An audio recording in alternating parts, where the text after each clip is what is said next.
ಧರ್ಮಸ್ಥಳದ ರತ್ನಗಿರಿಯಲ್ಲಿ ಭಗವಾನ್ ಶ್ರೀ ಬಾಹುಬಲಿ ಮೂರ್ತಿಗೆ 216 ಕಲಶಗಳಿಂದ ಪಾದಾಭಿಷೇಕ ನಡೆಯಿತು.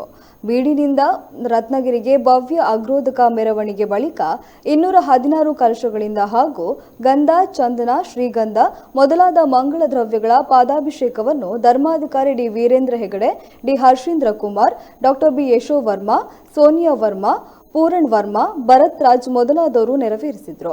ಪುಷ್ಪವೃಷ್ಟಿ ಬಳಿಕ ಮಹಾಮಂಗಳಾರತಿ ಹಾಗೂ ಶಾಂತಿ ಮಂತ್ರ ಪಠಣದೊಂದಿಗೆ ಕಾರ್ಯಕ್ರಮ ಸಂಪನ್ನಗೊಂಡಿತು. ಇನ್ನು ಈ ಸಂದರ್ಭದಲ್ಲಿ ಪೂಜ್ಯ ನಿರ್ವಾಣ ಸಾಗರ ಶುಲ್ಕ ಮಹಾರಾಜರು ಹಾಗೂ ಕಾರ್ಕಳ ಜೈನ ಮಠದ ಲಲಿತ ಕೀರ್ತಿ ಭಟ್ಟಾರಕ ಸ್ವಾಮೀಜಿ ಉಪಸ್ಥಿತರಿದ್ದರು.